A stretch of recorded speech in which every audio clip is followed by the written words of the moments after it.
overthinking your emotions and feel them. This week on Carlie's Couch, we discuss an actionable 3-step process to help you rewire how you process emotions. Happy Monday. Thanks for joining us on Carlie's Couch. I'm Lextopia. And I am Cece Fierce / Carlie Carpio.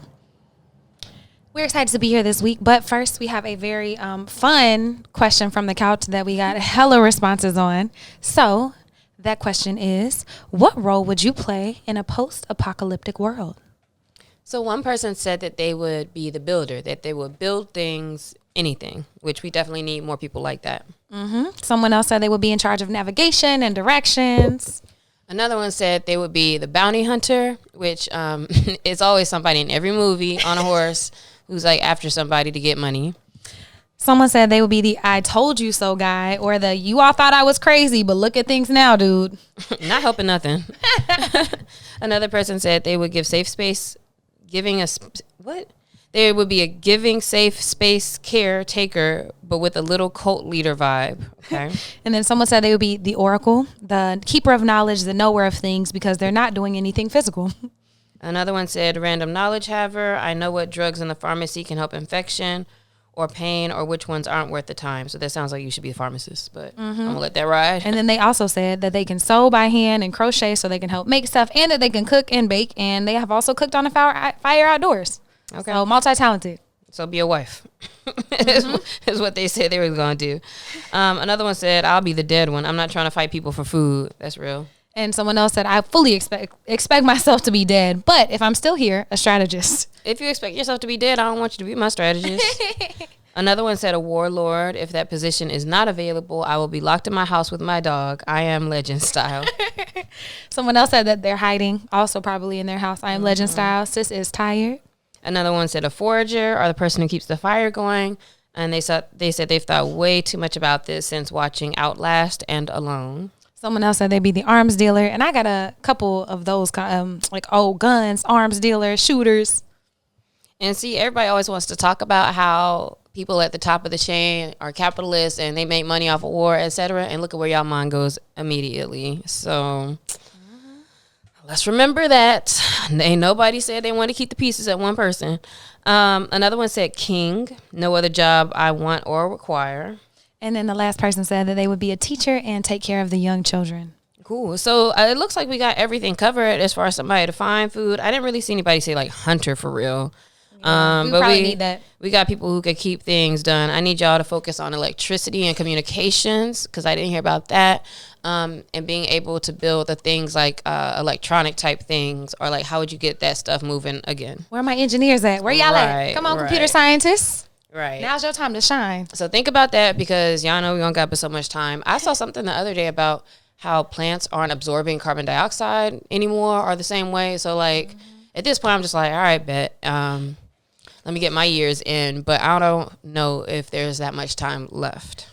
And a positive light on that, but yes, that is true. I saw that, I want to say it was Thailand, but some country planted enough trees over the past few years that they've lowered their general temperature.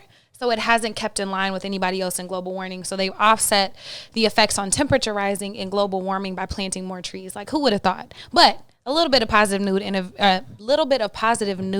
in a very bleak spot when it comes to society. But anyways, okay, so back to today's story, back to today's topic on processing big emotions. So I was talking to my therapist, and sounds like the beginning of a Seinfeld bit. I was talking to my therapist. I mean, it should. And he said, "What emotions?" So I only talk to my therapist every once in a while, but I noticed that I was like feeling kind of stuck, and I wanted to talk through it because I haven't felt that in a long time. But I want to start with saying, like, the issue isn't emotions. Emotions are a very physical, natural thing. They're meant to happen, and they're great. They are indicators of what's going on. But the issue is that when we tend to think about our emotions or overly intellectualize them, we end up getting stuck in them. So by trying to make sense of them, by trying to think through them and explain them and provide narratives, we really get stuck. And it's like not every emotion has a logical explanation.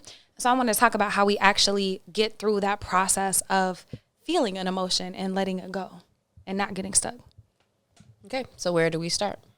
So Dr. Jill Bolt Taylor, a Harvard neuroscientist, says there's a 90-second chemical process that happens in the body. And after that, any remaining emotional response is just the person choosing to stay in that emotional loop. And so thinking about, oh, wow, there's only a 90-second physical reaction in our body. And whenever we process emotions, I feel like there tends to be a lot more than that. But after that 90 seconds, if you continue to feel fear, anger, so on, you really need to look at the thoughts that you're thinking and that are starting to re-stimulate that circuitry. And so that results in you getting stuck in these loops and getting stuck in what's called an amygdala hijack. And that's whenever strong emotions take over the thinking part of your brain, causing intense emotional reactions and out of proportion. So it's like you get an emotion, you start to think about it, the thinking then triggers that emotion again, and you kind of get stuck in this loop. So does this apply to the emotions that we tend to feel throughout the day as things happen? Because it sounds like, 90 seconds, that might be, if you have some quick feeling of something, or if you were scared or a car got too close to you or whatever, right, that you should be able to go through this process and be through it within like the 90 seconds. Mm-hmm. But when there's things that seem much bigger, like heartache, or if you've gone through a breakup or somebody hurt you in some way, does that apply here as well, and how? Whereas, okay, it doesn't take 90 seconds, to not feel those things anymore. And or is it relating to like every time that feeling pops up, letting it flow through in that amount of time? That's a great question. I'm not actually sure for like the deeper emotions like heartbreak, but I would say a lot of times what happens is we do get stuck in that amygdala hijack and that loop because we experience this really big heartbreak. We cry, then we start thinking of all the things we did wrong, all the things we could have did better, all the things they did wrong, all the things they could have did better. And so we do infinitely create these loops no matter what it is. I do think that grief and other emotions are probably not necessarily just that 90 seconds, but I think that if that wave hits you of heartbreak, of grief, of sadness, of whatever, if you're able to feel it in your body, name it, process it, and let it go, it doesn't impact you the same way and you won't get stuck. Mm-hmm. And also referring to the 90 seconds, correct me on what exactly it was that you were saying for 90 seconds, but personally I can understand if what we're saying is, okay, and within the 90 seconds might be that initial like fear or initial like, oh, I felt sad about a thing. But that's not necessarily talking about the time to process it. It's just saying like if something hits you, then you can feel it for that time, but you can be able to move through it a little more quickly, and not necessarily saying process as in like, oh, I'm completely healed from ever feeling, that emotion again, or from that hurting me or scaring me or me feeling any kind of way. Yeah. So I think the difference is like you can feel a little sad. And there might not be any reason. You might not have eaten enough. Mm-hmm. Your sugar might have dropped. You might be tired. It might just be an amalgamation of all the things happening in your life. But if you sit in it and you're like, oh, man, why am I sad? My mom didn't call me back and she kind of had attitude. And, my best friend, just canceled on me for my birthday. And all of a sudden your brain starts looking for 1,000,010 reasons why you're sad. And now you're really sad. And now you're stuck in this sadness. And so I think when we think about emotions, the actual chemical process of sadness, of anger, of anything that happens, fear in our bodies is only 90 seconds. And if you allow yourself to feel it, and we'll talk about the 3-step process and ways to do that and process it and let it go, then you'll have a clearer mind to then deal with the healing and the true processing of, what's going on. Because also maybe there's not any processing. Maybe you just had a fleeting feeling. Like feelings are not facts. They're just indicators of however we are feeling in that moment. So is this something that you go through often, like throughout the day, where you have a lot of different feelings and you identify them and go through them? I wouldn't say like now I do it kind of just naturally, but before when I first started, it was a big thing for me to learn how to name my emotions and to feel where they are in my body and to do the process. But like I said, I thought it was interesting because I haven't really been stuck in an emotion in a long time. And I was like, oh, I wonder why this one is different. Mm-hmm. And so I was like, oh, this actually might be useful. Even if you are, pretty far along in your healing journey or think you have a good relationship with it, if you've noticed like that you get stuck in these loops, this is a way to help you kind of circumvent that, clear your head, not saying it'll heal all the feelings and all the narratives and stuff, but give you a space to start from a clear head to approach them. Mm-hmm. And so before we go through the 3-step process, let's talk a little bit about what some of us tend to do when you're feeling an emotion and that is intellectualizing it. That is something that I enjoy doing a lot. Like I enjoy intellectualizing everything. If I have a question that comes up, if I'm feeling something, and then it makes me think, what is that saying about me? Or what can I do to get through this situation? Or, I'll recognize an emotion or that I feel about something, some kind of way, and then I want to explore it. And I have this a desire to make things mean something, or understand the meaning, or where is it coming from, or what is it saying about me? How could I approach this? How can I use this in some way? And so I'll end up doing a lot of Googling and reading blogs, or, maybe you listen to a podcast. If you're going through a particular thing like a breakup or something, that's always a good time to pull up Baggage Reclaim or pull up certain interviews and things. And you want to hear information that helps you think about, where did I do this or that? And how could I reset my mindset and all of those things? What's wrong with that? I don't think anything is wrong with it. I also like to explore, and I'm trying to heal. And so we research a lot. We do all that. I think the issue is whenever you tend to think more about your feelings than actually feeling them, then they get stuck in your body. And that's the issue. Like, The Body Keeps the Score is that book, but there is a lot of trauma and things we hold in our bodies because we never actually process them. That's how people are dying from all these heart attacks from stress and stuff like that, because they're not actually processing. We're thinking a lot about the feelings. We're Googling about them. We are creating narratives as to why we feel these certain ways, but we're not actually just allowing it to pass through our body. It's a chemical process. And so just thinking about it like that, like even whenever we intellectualize, okay, so you wake up and you might be feeling a little like angry or a little frustrated. You're like, you know what? My life isn't going the way I thought it would right now. Like I thought this year my company would have had this much money, and then you start to go down this whole path, and now you're in a meeting and you're frustrated, and then you're frustrated with a client, and it just kind of like lingers, as opposed to like feeling the frustration, taking a moment for yourself, figuring out what you need to do, and then later like, I wonder why I am frustrated. What is frustrating for me right now? And then making it like an exercise. That's different, but than getting stuck. I think like exploring it and being curious is a beautiful thing to do with yourself on your healing journey in life, in love, all of that, but not getting stuck in the feelings and then letting it color your world and your reality in that moment.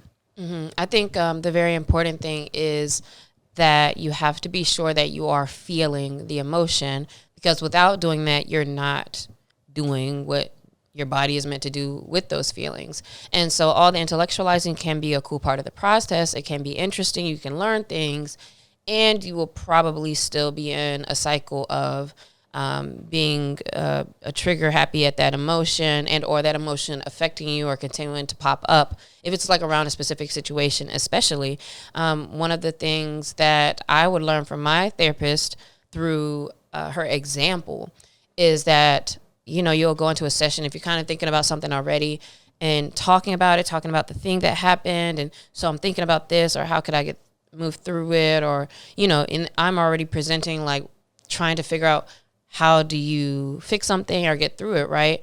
And she will always be the one to get emotional, or like I'm over here talking like, all right, so this is just a random example, but it's like, yeah, we broke up on Tuesday. I've been feeling like real good though. This happened, that happened. And what I've been doing is I've been trying to work on this instead, da, da, da, da, da, da. And then I'll do all this talking, and then she'd be like, man, you broke up. That's a really tough thing. And I'd be like, oh yeah, yeah, you're right. I guess it is a tough thing. Or deeper situations that are more of like, I'll talk, and then she'll be like looking like she's about to be crying for real. And I'd be like, she's like, that's really sad. That's really messed up. Like that shouldn't have happened. And it always reminded me like, oh yeah, we do that with other people as well. Sometimes that they're talking and then you're kind of getting to solutions or, moving through or trying to help. And a lot of times with ourselves and other people as well, sometimes you really need to acknowledge to yourself that, oh man, this hurts right now, or man, I do feel lonely, or I do feel angry, or I do feel sad, and let yourself feel that way. It does kind of feel a little more freeing and a little bit lighter as you go through it. So let's get into what that process looks like. So now the next time that you kind of are chilling or doing something, whatever, and you kind of get an emotion that you want to feel. And I think this also works for the happy emotions or the good emotions too. Like, don't forget to feel those, which often I think we focus on what we would call the negative emotions, but often we need to spend more time with the positive ones as well. So step one, Carlie Carpio. Identify the emotional reaction. We talked about there's an emotions wheel, and it's helpful if you're not sure what you are feeling. It'll help you delineate, like there's like happy emotions, sad, like different ones, and you can be like, oh, I'm sad, oh, I'm disappointed, or you can kind of figure it out. And you might not know, but you might just be able to be like, this feels kind of blue, this feels a little bit sad. So checking in with yourself, the act of asking yourself, okay, what's going on in my body? I'm feeling kind of sad. Man, I feel something in the pit of my stomach. I'm feeling a little heavy, like a little bit let down. Thinking about what you're thinking about right now. So maybe writing down all of your thoughts and things, or just like pondering them. And then thinking like, oh, did something directly make this happen? Like, can you pinpoint it or can you not? Don't start to over explain it. Like if you just got fired, of course you might be sad or whatever, broken up with, etc.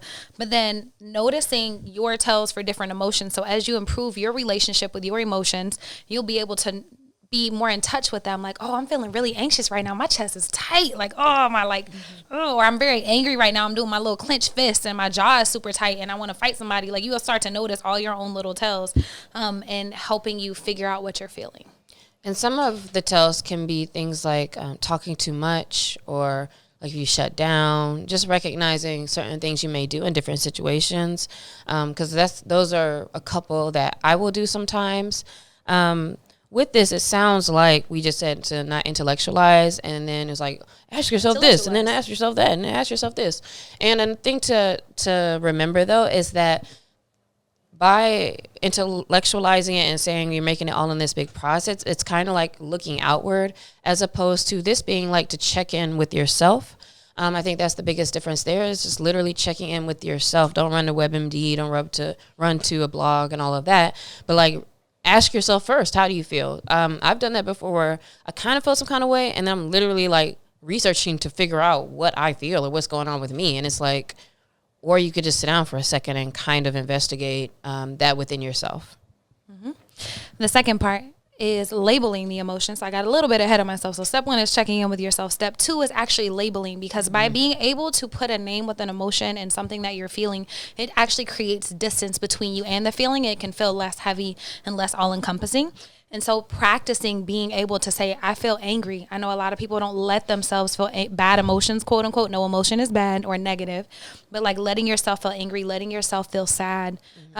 Or even if you don't want to be like, I am angry, you could be like, man, I feel anger coming up right now. I feel a lot of anger in my body.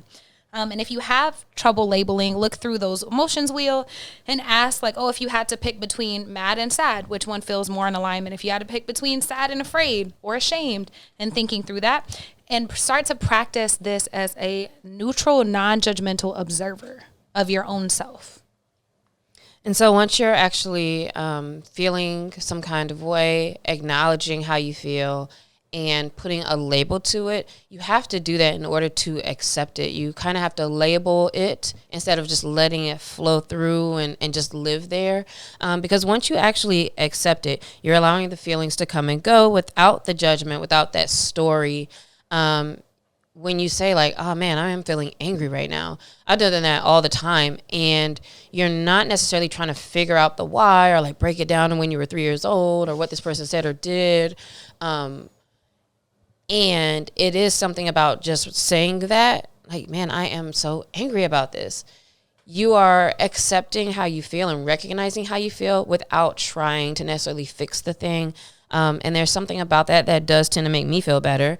It allows me to kind of feel like I'm more on the outside of things, and how she was saying with labeling it and not judging yourself and not judging the feeling, you can kind of observe it. It's like you separate yourself to like, all right, I'm feeling angry. And then sometimes maybe I'll say like, all right, but I'm, not gonna let that affect my work right now or what I'm doing right now. Or man, I got to think about that, figure that out, later. Or maybe you sit in it and write how you're feeling. Whatever you do next, it's almost like you are the observer of that emotion and allowing it to kind of flow through. It also allows you to validate yourself, like how I was saying earlier, when my therapist all of a sudden would be like, yeah, that's actually really sad. It's like, oh, like that is validating what I'm saying. and then you recognize that you could do that more for yourself. A lot of times if we feel sangry, sad, angry, sangry, all of those things, then we are looking for somebody else to even make us feel better or to tell us that something's okay, or we need them to congratulate us, or whatever the validation of the emotion might be. And consider that you can validate yourself if you're sad or angry or happy or excited or whatever it is, that you can do that work instead of sitting in it for other people. Yeah, and letting it weigh you down. So 3 steps. Check in with yourself. Notice what's going on. Practice labeling it and figuring out how to put space between you and your emotions, and being very non-judgmental with yourself, and then accepting it so you can validate yourself. I think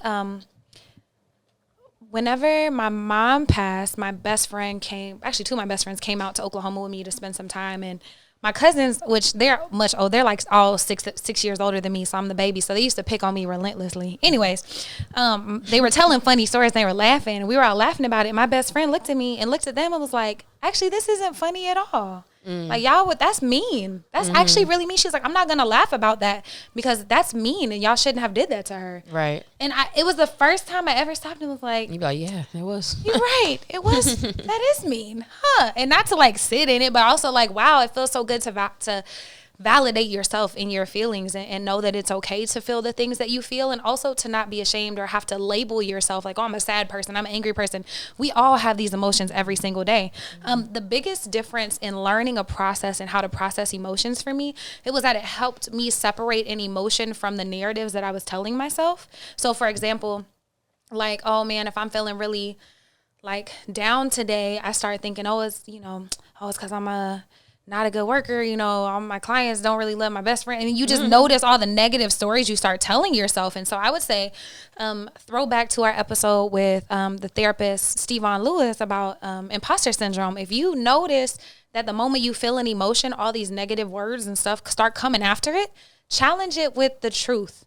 Like, man, do they really? Or am I just having a bad day today because, I got these last 5 text messages last month saying how I was impacting people's lives and changing them, and start to just challenge those negative narratives with the truth. And then also stopping to ask yourself what you need in that moment. I feel like that's a big inner child exercise, is when you are feeling sad, when you are feeling angry, what do you need? And make it a practice of being able to provide yourself with whatever it is you might need in that moment. We just did an episode on the sneaky signs of insecurity. And so a lot of times things that we're feeling as far as emotions that tend to keep popping up may also help you identify things that you might be insecure about, things that are consistently bothering you. And so a challenge with being able to process your emotions sometimes is that, hey, like, we are not perfect. So there is going to be things that happen. There are going to be mess ups. There are going to be real life stories and things with your relationships and family. And there's so many emotions. And so allowing yourself to like acknowledge like, hey, I am going through some different things, or I do feel these different things, can maybe actually even help combat some of the places where you may feel shames or insecurities. And by processing more of these emotions, I think you kind of also get to a point where it's just not so accumulated, and that makes it a little less heavy when, small things happen, as opposed to being the person where, a small thing happened and like that's the straw that breaks the whole camel's back, because you haven't been processing through so much stuff. And now you get to the point where everything just explodes. So take some time this week, man, struggling out here today. Take some time this week to sit with your emotions, to feel them, identify them, notice what your tells are, and practice validating yourself, giving yourself what you need. I would love to hear, what might be helpful, or what's something you've done to help you process big emotions. Hit us at Carlie's Couch on all social media platforms. Peace out. See you next week. Bye, y'all.